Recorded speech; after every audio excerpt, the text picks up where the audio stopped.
Beneath the ordinary world lies a veil, and behind it, the voices of the lost still whisper. We are your guides into the shadows, where true crime meets the paranormal. From chilling crimes to haunted histories, we uncover the stories that refuse to rest. This is Veil of Echoes.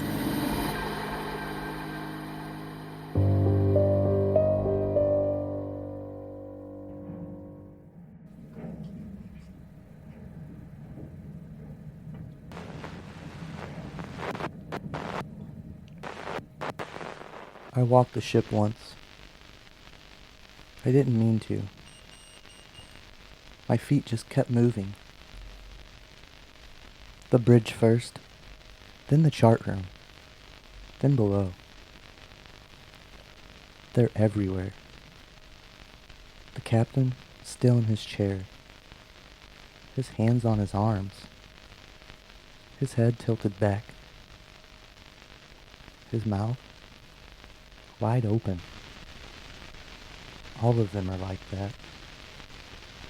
Eyes open, mouths stretched, like they were trying to breathe something that wasn't there.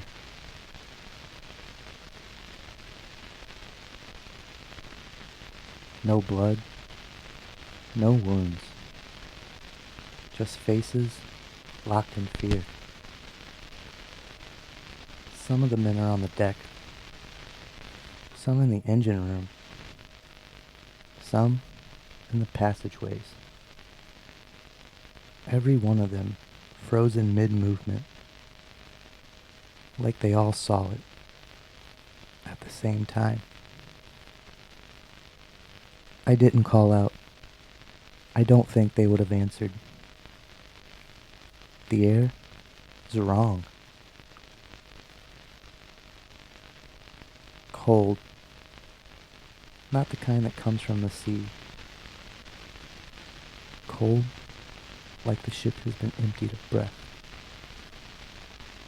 Captain and all officers, dead. Lying in chart room and bridge. All dead. Whatever killed them didn't leave. My hands won't hold the key anymore. I can feel it climbing. Whatever they felt, it's reached me. If anyone is listening, do not come aboard. The ship is not empty. You're listening to episode 33, the Ourang Medan. Welcome back to Veil of Echoes. Tonight, we're drifting into one of the most disturbing maritime mysteries ever recorded. A ship found adrift, a crew discovered frozen in terror, and a final message that ended in silence. What happened aboard the Ourang Medan has never been fully explained. No official records, no surviving witnesses, only fragments of a transmission and a story that refuses to sink. Some say it was an accident. Others believe it was something far more dangerous and far less human. Tonight, you're not just hearing a story from the sea. You're stepping aboard a ship that should have stayed lost.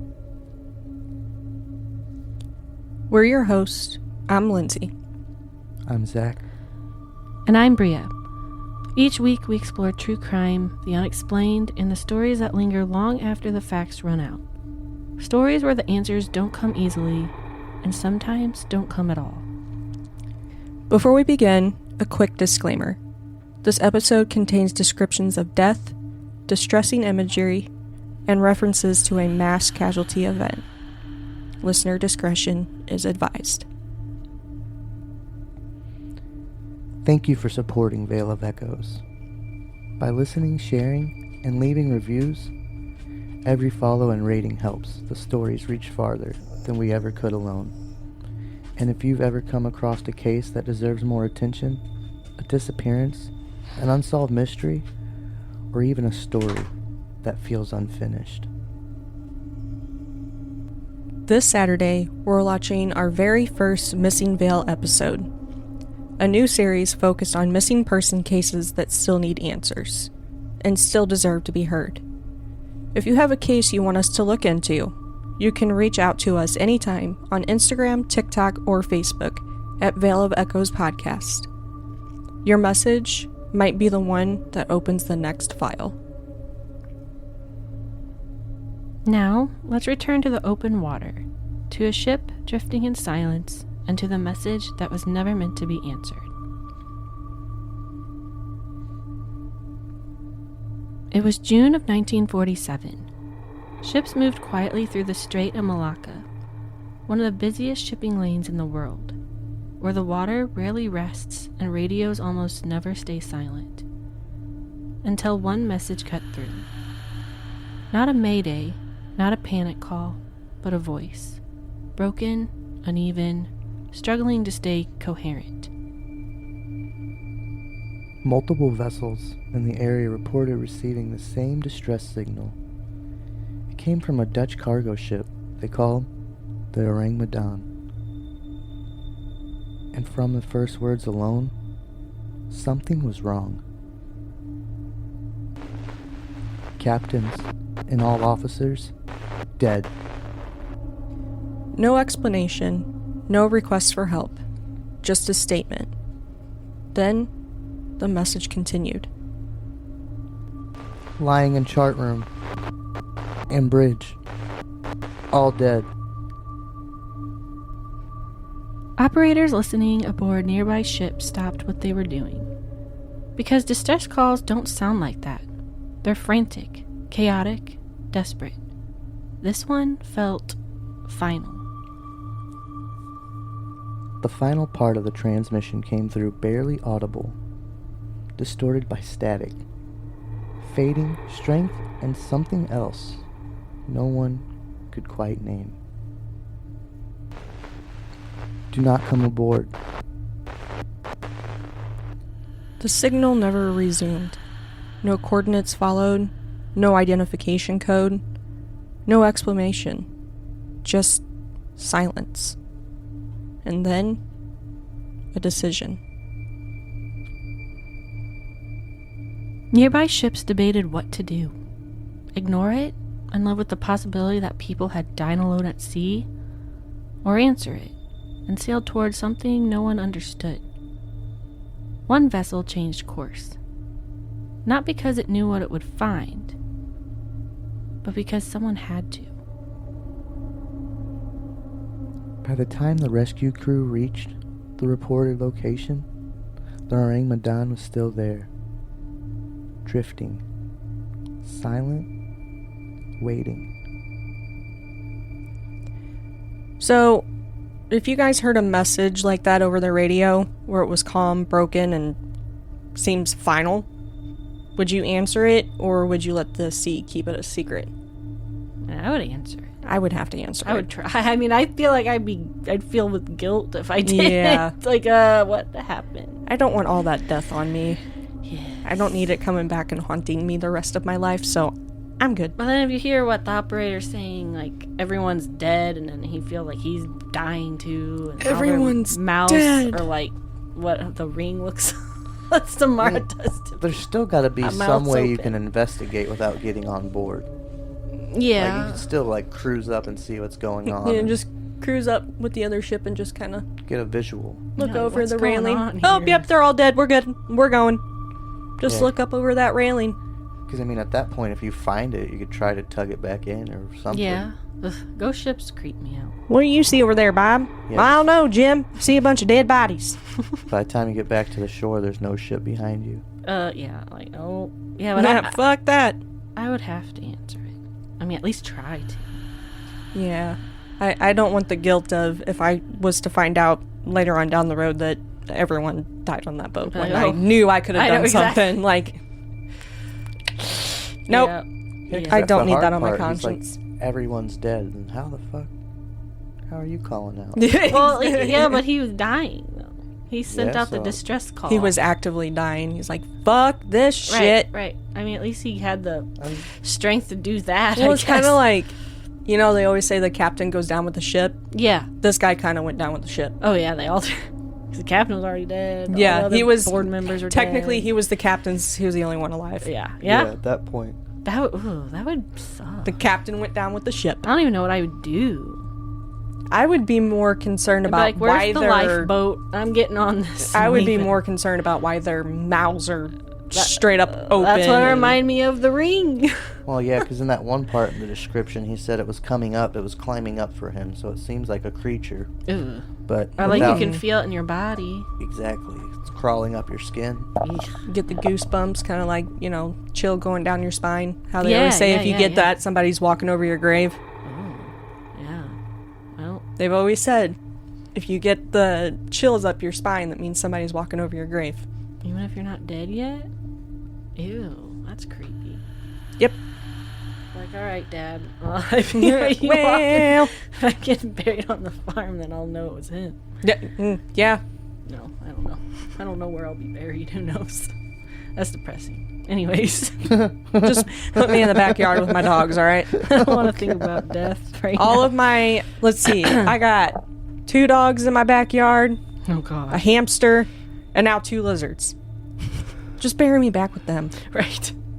My God, might as well make it a graveyard anyway with all that. Mm-hmm. Yeah. Pet cemetery. We're not going with Pet Cemetery because I'm going to tell you right now, if any of my animals come back to life and try to kill me, I guess I'd let them do it. On a side note, it reminds me of, you watch Fairly Odd Parents? Oh, God, yes. What was it? His hamster or something came back to life and it was trying to kill him. That's what Something like that. I remember that one. right? And he was like half skeleton looking. Yeah. And he was Yes. I'm Was trying that to Fairly Odd remember. Parents? Yes, that was Fairly Odd Parents. yeah, that's what reminded me of. When he tried killing him. Fairly Odd Timmy. Parents. Yeah. Brought your dead hamster back. Yeah. Eddie the furry gerbil. It was a gerbil. Okay. That was a good episode, if I remember. Yep. Okay. Yeah. It's all coming back. Fucking Man. Yeah. the fucking tail. Yep. It's coming back. It's species. It says a species on here. Zombie. Because didn't Timmy gerbil. kind of like neglect it, I think, and I it kind of think so. died until I guess he was getting revenge. I just love how they have gender male, species, zombie gerbil, Zombie gerbil. eye color red, formal or former, All right. homeworld Earth. Home world.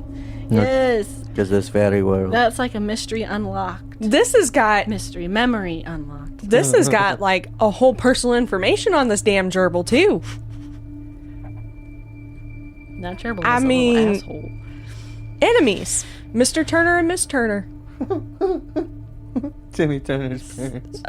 Yes, 'cause that's I fun. think Yeah, it was they them. neglected it while it They was were at the camp or ones. something. Now it's coming Yeah, back. Now because it's he coming took back. it. Oh my gosh. So yeah, he was trying to kill them, not Timmy. Yeah. He was coming after them. He That was is like, "Fuck you all."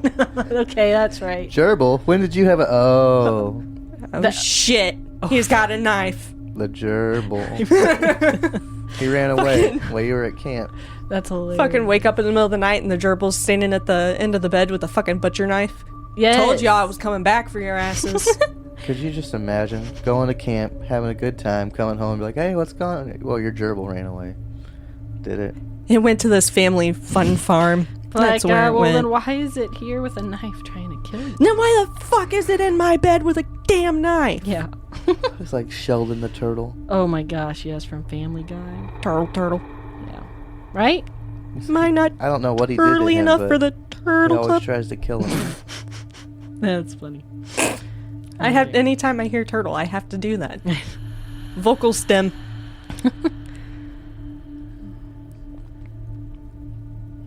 Because when the crew finally climbed aboard the Ourang Medan, they didn't find survivors. They found a ship full of people who looked like they had seen something they were never meant to see. And whatever it was, it hadn't left. The ship that altered course reached the coordinates hours later. At first, nothing seemed wrong. The Ourang Medan floated upright, her hull intact. No smoke, no signs of distress. She wasn't sinking, she wasn't burning. She was just drifting. There was no response to repeated hails. No lights from the bridge. No movement on deck. Only silence. That's when the decision was made to board. As the rescue crew climbed onto the deck, the first thing they noticed wasn't what they saw. It was what they didn't hear. No engines, no footsteps, no voices. Not even the sound of a ship settling under weight. The deck was empty. No one ran to greet them. No one waved for help. And yet, the ship felt occupied. They moved carefully toward the bridge. That's where they found the captain. He was seated in his chair, still upright, still facing forward. His hands rested calmly on the armrests, but his eyes were open, and his mouth was stretched wide, as if frozen mid-scream. He wasn't alone. The officers were nearby, on the bridge, in the chart room.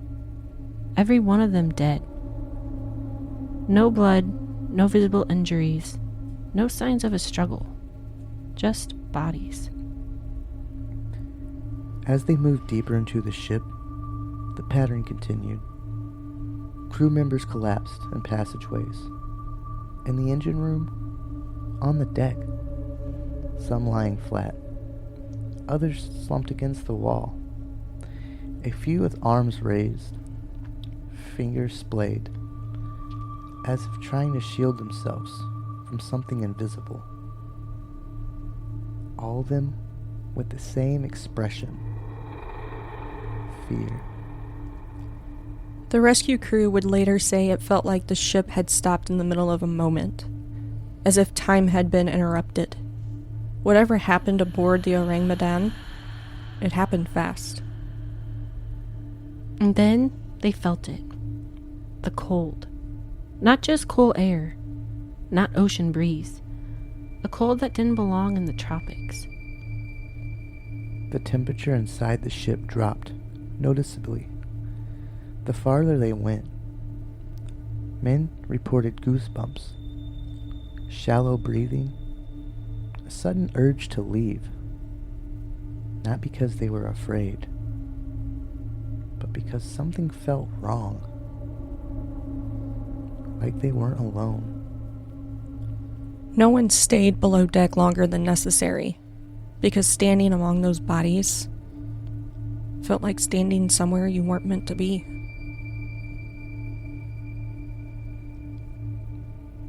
If you boarded a ship with no damage, no signs of violence, and a crew frozen in terror, would you search for the answers? Or would you get off before the silence noticed you? See, I'm that weird person. I want to know. Yeah, because I would just think of Samara here. Like, I really want to know. What are you? Why did you cause this? You already made it hours out there to the distress call. Might as well just say fuck it and that would go. have been like a waste of time, I You think. already got on board after ignoring the distress call. I'd be too curious. Exactly. Yeah. You're gonna go deeper. Curiosity killed the cat. Yeah. More So- like curiosity killed Lindsay. Mm-hmm. When you find an abandoned house, you don't stop in the living room. Yeah, true. You go to the basement if the doors were. Yeah. Well, it's kind of like, What's down here? well, Yeah, that's it's kind of an like inspection. the Norp house that's behind where I yeah, live yeah, at. yeah. We went there that time. Yeah. I have still yet to go there, and it's right behind my Really? house. Is it still It's up? completely gone now. Oh, okay. I was like, is it still up? I remember No, it's gone. we went there at night, and then we went back in the day, and Yeah. the fucking place was pretty beat up already. I was like, Yeah. Mhm. Yeah. I'm surprised good thing we didn't go in too much at night, because we would have fell right through that bitch. The Norp family that owns it, one of I guess the dad or grandpa or whoever it was used to shoot at people to stay off of the land. That's what we heard. Yeah, he would shoot at you. Is he still alive? I have no idea. I have no idea. All I know is that when you go back there now, it is like a dumping ground for animal carcasses. Oh, really? Ew. What? Every fucking deer hunter is like, I'm gonna throw my deer carcass back here. Why? I guess after they, I don't know. After they've gotten the back straps and all that kind of crap that they want from it, then they just dispose of the So bones What and- was the story behind that the Norp house again? It used to be a slave house. Oh. Yes. Norp. Yikes. Yeah, it used to be a slave house because the slaves stayed in the basement. What the fuck? Yeah. Huh. Eee. Yeah. In the basement. I mean, back on my graduation, when I had my graduation party, we did decide to go to the Norp house, but now they also have, like, the road, the driveway blocked off by those big-ass cinders. The blocks thing. Yeah, the ones they use in construction.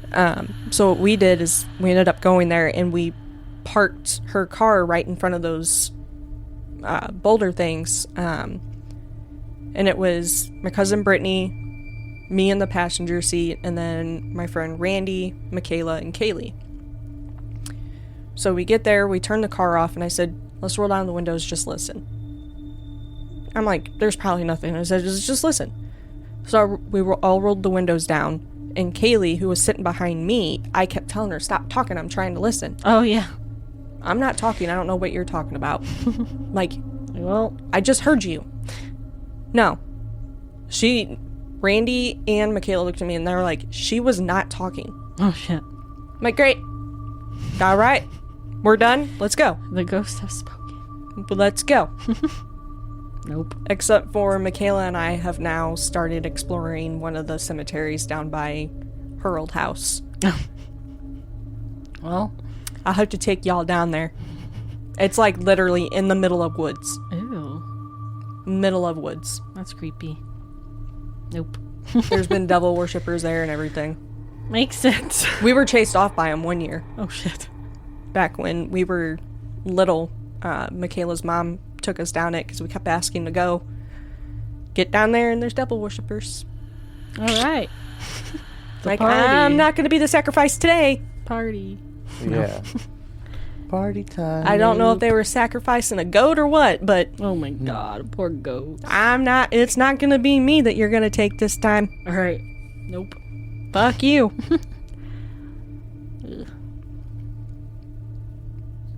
Because as the rescue crew prepared to leave the Ourang Medan, the temperature kept dropping, and something deep inside the ship began to change. The men who boarded the Ourang Medan would later struggle to describe the cold, not because it was unbearable, but because it didn't make sense. They were in the Strait of Malacca, near the equator, where the air clings to your skin and the sea never feels cool. And yet, inside the ship, the temperature kept dropping. As the rescue crew moved deeper into the vessel, the cold intensified. It wasn't uniform. Some rooms felt merely cool, others felt refrigerated, and the coldest area of all was the cargo hold. That detail would matter later. Men reported their breath fogging slightly in enclosed spaces. Others said their hands went numb only after a few minutes below deck. One crew member would later say it felt like the ship had been drained of heat, as if something had passed through it. The cold wasn't the only thing changing. The air itself felt heavy. Breathing became shallow, voices dropped, movement slowed, not out of fear, but instinct. Several men later admitted they felt a sudden, overwhelming urge to leave the ship. Not panic, Not terror. Just a deep certainty that they were somewhere they shouldn't be. And still, they hadn't found an explanation. No chemical smell, no smoke, no obvious damage. Nothing that should have caused death so quickly, or so completely. That's when the decision was made to tow the Ourang Medan to port. If the ship was brought back intact, answers could be found. Cargo could be inspected. Logs could be recovered.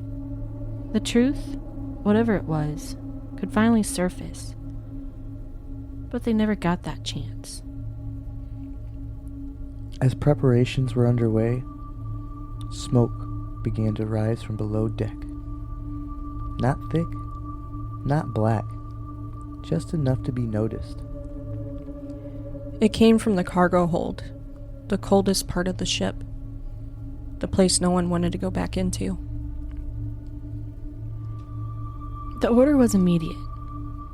Get off the ship. Now. The rescue crew barely made it back onto their own vessel before the Ourang Medan erupted. The ship exploded, then sank, taking everybody, every log, every answer with it. If the only evidence of what happened vanished beneath the sea, would you trust the story that survived, or would you assume it was never real at all? Well, the story's gotta come from somewhere. Yeah. Yeah? That's, But I mean, like... isn't that a bitch, though? You get That everything ready to go. You're I'd be about to so tow it pissed. back Here we in. go, guys! And this was in the 40s, right? That'd be like finding Shangri-La and then all of a sudden you get amnesia. Oh, I'd be pissed. Now you can't remember which way And then to go someone's back like, to it. wait, what? You never found it. You never... I did. Where I is swear it? to God I did. You know, I found it. I just fucking forgot where it's at. Yeah. It's kind of almost similar. The ship just straight... Or I guess it'd be like finding it and it all setting on fire right before your face and everything melting. And you're like... It just kind of like reminds me of like somebody sitting around a fire coming up with this concept like they do with werewolves and stuff like that. Yeah. I mean, that's what I think. It's one of those Another ghost story. mysteries. It all comes from somewhere. Somebody had the idea. Somebody Yeah. maybe saw a ship just lost out at sea and was like, hey, we're going to run with this bitch. Yeah. What and was it's the years? creepy enough. 1947. And that was Right? What war? World War II. Was it 1940? Because World War II ended... Oh, God. I am awful with history sometimes. I never paid attention. That's why I'm asking. Like, I so know I got my a lot of catching up to do. Yeah, it just ended, 1945. Yep. World War II ended September 2nd, 1945. Yeah. Because I know on the game, and I know the game's just loosely based off of these events. So I don't know all what happened, especially since no real records were ever recovered. Yeah, that's the thing. It's just speculation, and to this point, to us, it's just still folklore. It's only a ghost story, you know? Like, Yep. people Well- saw a boat. They thought they got on board the boat. Mm-hmm. Well, it's a popular legend. According to the popular legend, the Dutch freighter SS Ourang Medan did explode and sink after its crew died mysteriously. But it's widely considered an urban myth, as there are no official records of the ship ever existing. With many believing it was a hoax that spread through magazines in the 40s and 50s, the tale describes a distress call followed by rescuers finding the crew dead in agony, only for the ship to catch fire, explode, and sink before they could investigate birth. That's what I was gonna say. The game, I know it has a little bit of the truth. The ghost ship, the name of Yes. the ghost ship, the crew mysteriously dying. I want to play that now. And it threw a lot of stuff in, but one of the things it threw in that seemed like a pretty good conspiracy is how that they were hauling freight for one of our not so friendly World War competitors. And in that freight they had a certain powder that when mixed with water, Yeah. it was odorless but But it could was not cause deadly. hallucinations. Yes. And that's what led people to like start, they either died out of fear, and that's why there was no damage because they were just having straight like Mm-hmm. insane heart attacks and just dying on spot, or some of them were. Oh, I'd be pissed. Yeah, because like it said, none of them had any wounds that would suggest they were beaten to death or murdered or caught in a war. Like they all just died with the same look on their face. Ugh, yeah. And some of them, like, they were protecting themselves. So yeah. Like the Dyatlov people. Yeah. Fucking Russia again. KGB. KGB. Never mind. We just answered. Wait, the Strait of Malacca, that's in Russia? Allegedly. What? We're gonna talk a little bit more about the KGB. See, that's the thing. They're talking about how the boat was always colder, but over in that path and that little boat trail right there. I mean, that's the equator. Yeah, so it's not a it's cold gonna be spot. more. Yeah, it's gonna be more of a tropical environment. Yeah. They said those were not temperatures that they reaped in a tropica, and I was like, no. It's in Indonesia, Singapore, Malaysia, Indonesia. Their winter's like what, 68? Yeah, so it's like nothing compared to like our fucking really winters over here. Still muggy out. Oh yeah, it's between all the. Okay, yeah. The tropics just like a beautiful swamp. Malaysia. Yeah. A lot of trees, but it don't smell too bad. It sucks. Mm-hmm. Yeah, because that's the one thing off the game, because that's one of my favorite games of that series, but Dark Pictures. I've always enjoyed that. Have you played those? The Dark No. Dark Pictures, the Ourang Medan, and then The Dark Pictures Anthology. Yes. The Man of Medan. The Man of Medan. Sorry, Medan. The Lost Little Hope. And then the it's like a House of Ash. The Quarry. Until Dawn. Yeah. It's like that. It's like Yeah, those I haven't games, played but- any of those yet, but my Xbox of 8 years decided to take a shit on me, so... Oh, yeah. Stupid. Yeah, because I really want to fucking play Silent Hill F. Really fucking I know, bad. that's what you said. You bought it? Didn't Yeah. you? Yeah, but I guess her Xbox wouldn't. My Xbox decided to catch on fire. That sucks. And you got it for a good price. $35, right? Yeah. Got it No on sale. Black Friday. Yeah. So Caleb looked at me the other day. He's like, why won't it work on this Xbox? I said, because, Caleb, this is like a first-gen Xbox. Because He knows this. This is when the Xbox won. I think he just likes to mess He goes, no, this is the same thing. And I showed him, I said, nothing alike. No. Nothing alike. Yeah. So he looked at me, he goes, I'll get you a new one in February. in February. Bitch, I got the game now. I was like, I have the game right now. I don't want to wait until February. Everyone's already fucking played it. I want to play it. I was like, Caleb, do you not understand that Silent Hill is one of my favorite things? You see the fucking creatures that come out of that shit? I will say Pyramid Head is creepy. Fucking love Pyramid Head. He is creepy. He's fucking... Those nurse bitches get on my nerves, though. Yeah, every time I see those things, I'm just like... Eh. Yeah. And then when Pyramid fucking comes out and... getting his fucking big-ass fucking sword... I know. That thing scares the shit out of me when I first saw that when What's-Her-Face was in the room where they got locked in that the room towards the end. Yeah. And he decides that, oh, hey, I'm going to just take my fucking giant-ass sword and shove it through the fucking door. I was like, oh my god. Yeah. No, thank you. I gotta rewatch that. This is such a... I don't like the second one. I need to rewatch it. I only like the first one. I'm excited for the new Resident Evil coming out, the game. Oh, February. yeah. There is the Silent Hill movie coming out, too. Like... That's I good. think within the next few months. Oh, really? Like a theater release. Good. Cool. Well, I'd like to watch it. From the trailer I saw, it didn't look that good. Oh, fuck. Well, then I don't know if I want to watch it. Yeah. I've only seen the first one. I need to rewatch it. That's because, like, I never really played the games, and then again, I didn't have my game system until I was 17. See, I mainly so played Resident Evil growing up. I played the Silent Hill games. Yeah. I literally started with God of War and Assassin's Creed, and then went from there. Now, see, I started with my video games was the PS2, and the very first one that I had was Call of Duty 3, I think it was, and became a Call of Duty noob since. Oh. That's why I I had told her. PlayStation 1, and I played all the things. I got my game system when I was 17 for graduating, and I was like, well, I still got a little while till I graduate, but they got me one. It's like, thanks. It's kind of like one of those questionable thanks. Yeah. It's something I think they got it because they wanted to play it too. Oh. because they used to play, I forgot what game it was, but I know my dad used to play Need for Speed all the time, and I was like, we gotta play something. Like, Vroom, so vroom, actually, motherfucker. you bought it for yourself. Because I used to like Need for Speed, but Need for Speed Underground was my favorite. there's no racing game I could play 24/7. I'm like, okay, I gotta play it. I could play it for a few hours, and I gotta change and do something else. I'm like, Yeah. but there's no game I have like that. That's why I got all these systems. There's not one game I can just sit and play for hours. Skyrim used to be the one, but after I beat the story the first time, I was like, I'll go back to it once or twice. But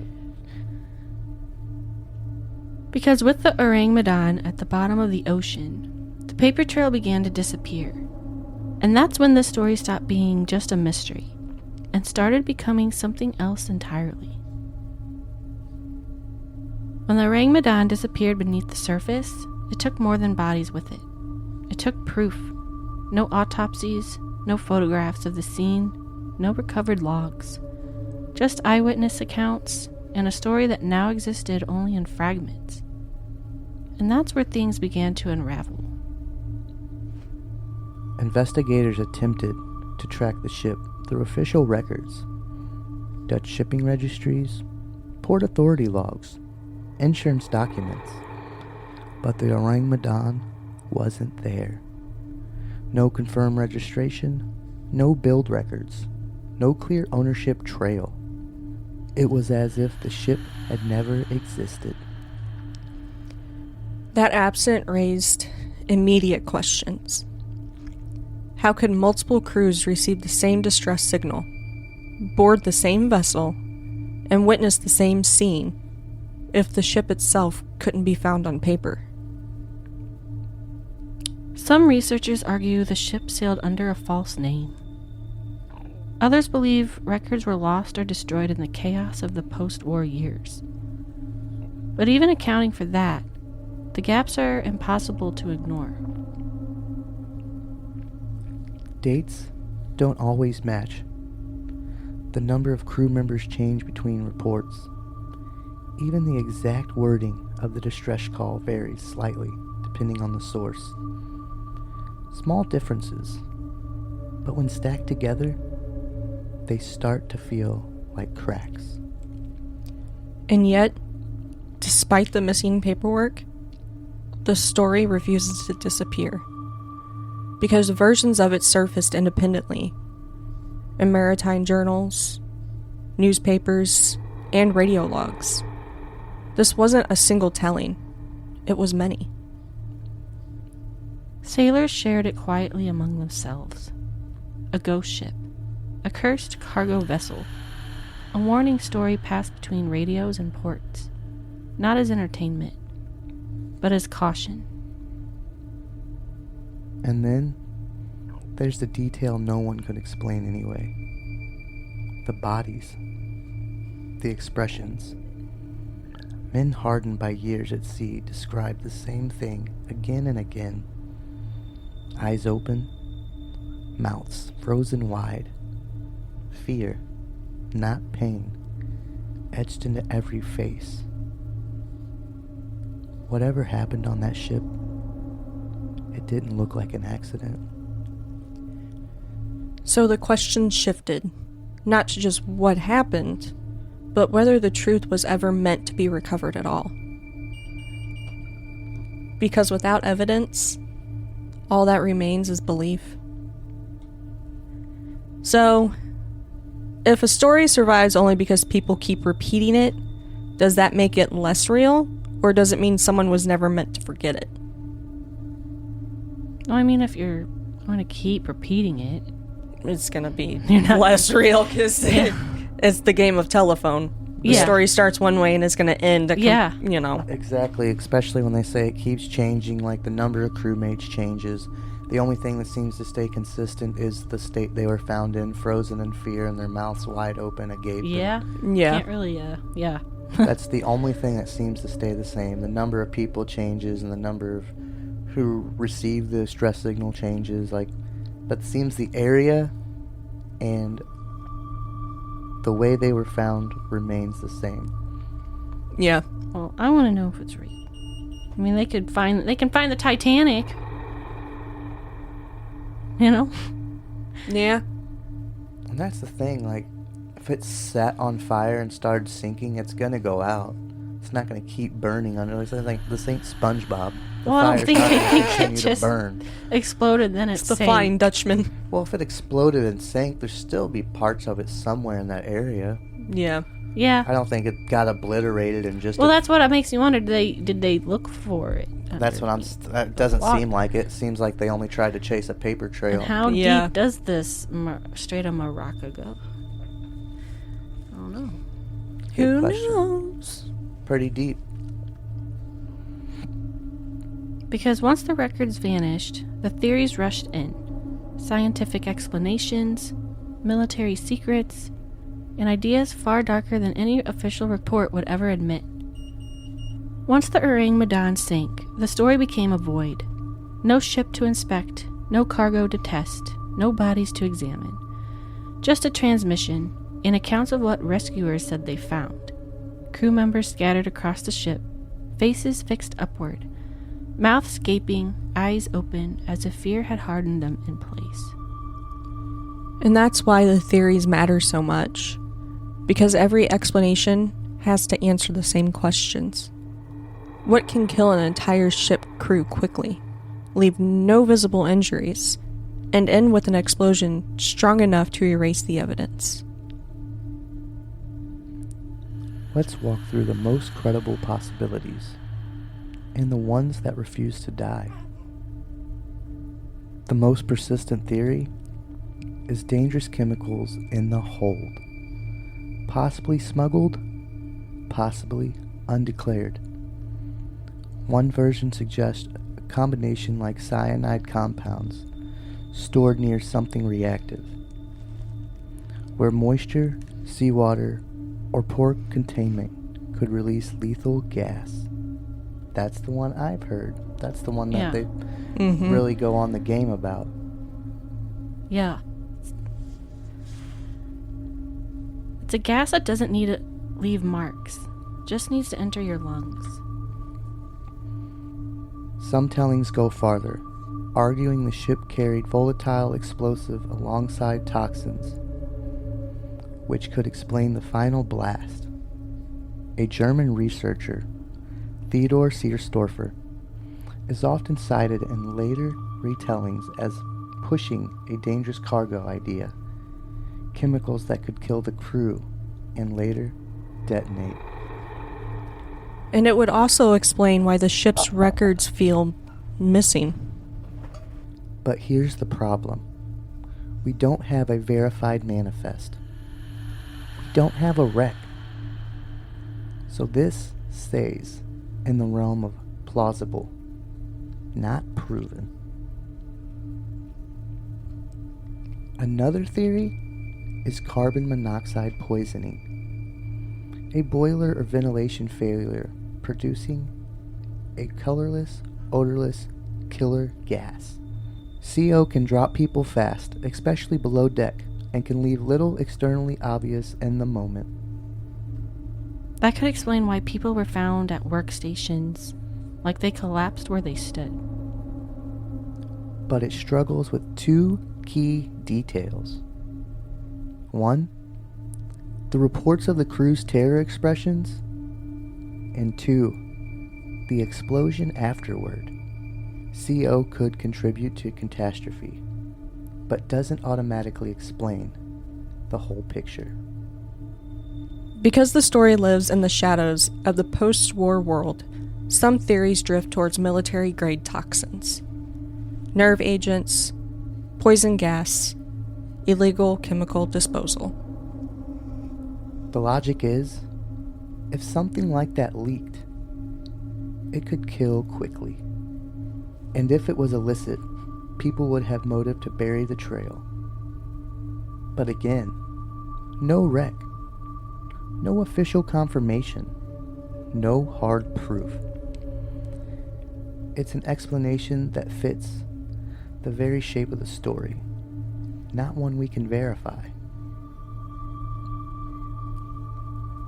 One of the more nature did it theories involves a sudden release of gas, often methane, from the seabed. In theory, A large gas release could displace oxygen, causing rapid asphyxiation, and methane mixing with air can be explosive under the right conditions. So the crew dies, then the ship ignites. It's a clean narrative, but it's still speculative, without physical evidence. Some suggest a toxin that causes confusion or hallucinations. Something that could make a crew feel like they're seeing something impossible, even as their bodies fail. If a chemical exposure triggered terror, delirium, and collapse, that could explain the frozen fear detail that shows up again and again in later accounts. It's one of the few explanations that tries to account for both the physical and the psychological. And then there's the theory people whisper, not publish, that the Ourang Medan encountered something outside the natural world. A presence, a force, something that left no wounds, only fear. The paranormal theory survives for one reason. The story's most famous detail isn't the explosion. It's the expressions. The imagery, mouths open, eyes fixed, shows up in multiple tellings and even in later official retellings, like the 1952 Proceedings of the Merchant Marine Council summary. But with no evidence recovered, we can't prove paranormal or chemical or mechanical. We're left with a set of theories, built around a ship that may have existed and may have been erased. So, if you guys had to choose what's scarier, a secret cargo that killed everyone on board, or the idea that nothing physical did it? Nothing physical. Yep, that's the one I'm going with. That's concerning. How are you going to explain that? At least Yeah, you have the chemicals, at least, yeah, there's evidence to prove that it could have been mixed in a way to kill somebody, but thinking it's just an invisible something attacking people is... Yeah. I mean, the cargo thing makes the most sense, though. It could have had, like, you know, some sort of... Because once again, this is me going back to the game. Yeah. But on the game, it said the ship was built as a spy ship, you know, to haul cargo and stuff like that. So it was never meant to be on record, so it can do exactly what it was doing. Float about like a ghost ship. Mm-hmm. But something they were carrying on there. Well, that's what makes wrong. sense, though. Mm-hmm. It does make sense. It makes sense to me that it was some Because chemical then they were compound. having hallucinations and stuff, too. Like, it makes them have hallucinations, seeing things. Because what about that Manchurian gold? Yeah. That makes the most sense. Because the Manchurian gold was apparently the name of the powder that they had. Yeah. That once it mixed with water caused the hallucinations and fear set in. And Yeah. Woo, party! Yeah. One big party. Give me some LSD. Because the deeper you look into the Ourang Medan, the stranger the timeline becomes. Earlier reports, shifting locations, and missing registries, and the unsettling possibility that this story isn't just hard to prove, it was designed that way. This is the point in the story where the certainty begins to slip. Because if you go looking for the Ourang Medan, not the legend, not the retellings, but the ship itself, you don't find much. no verified Dutch registration under that name. No shipyard records tied conclusively to the Ourang Medan. No insurance claim that can be definitely traced back to the incident. Even the spelling of the ship's name shifts depending on the source. And that's when some researchers start using a different phrase. Urban legend. But here's the thing. Urban legends usually start loud. They exaggerate, they grow. This one didn't. It surfaced quietly in maritime journals, in safety bulletins, in retellings meant to warn, not entertain. And that's unusual. The earliest widely cited written version appears in a 1952 U.S. Coast Guard Associated publication called The Proceedings of the Merchant Marine Council. Not a tabloid, not a ghost story collection, but a professional journal. Which raises an uncomfortable question. Why include a story like this at all, if it wasn't taken seriously by someone?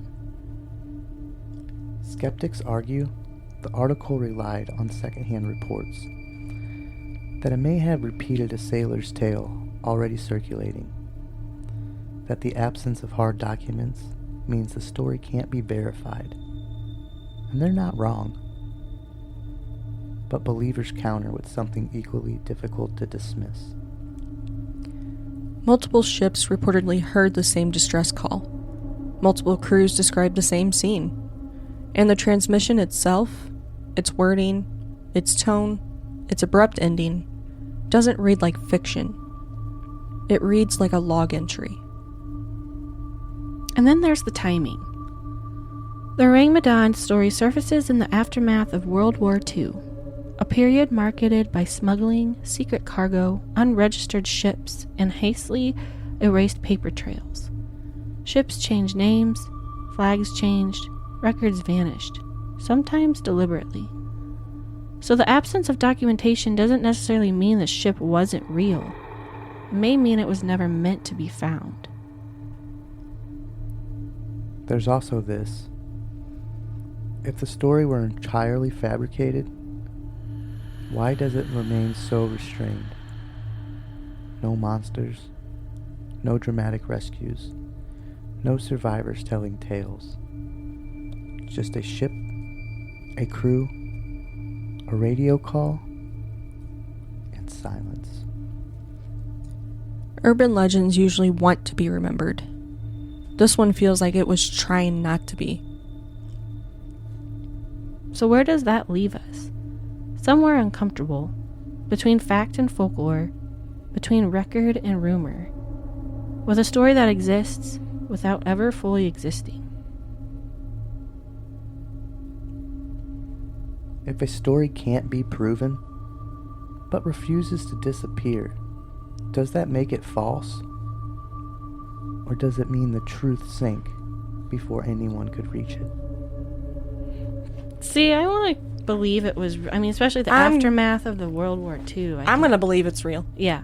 Well, like we've expressed many times, Right. This comes from somewhere. It's not something that just popped out of their head. Somewhere someone's seen a ship and it can't be explained why it's not on record, why they can't find it anymore. And it's because of stuff like this. Exactly. Ships were traded and sold all the time, built in secrecy, not registered for the very purpose of floating under the radar. Yeah, and then they obviously were carrying and it's in whatever a time in their of cargo. war. It's like there's planes nowadays. We have private planes, stuff that's not registered.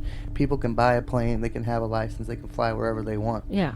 Like as long as they got their passes and shit. It's like a lot of these people don't even care what you have on board anymore, as long as you're fucking good to go.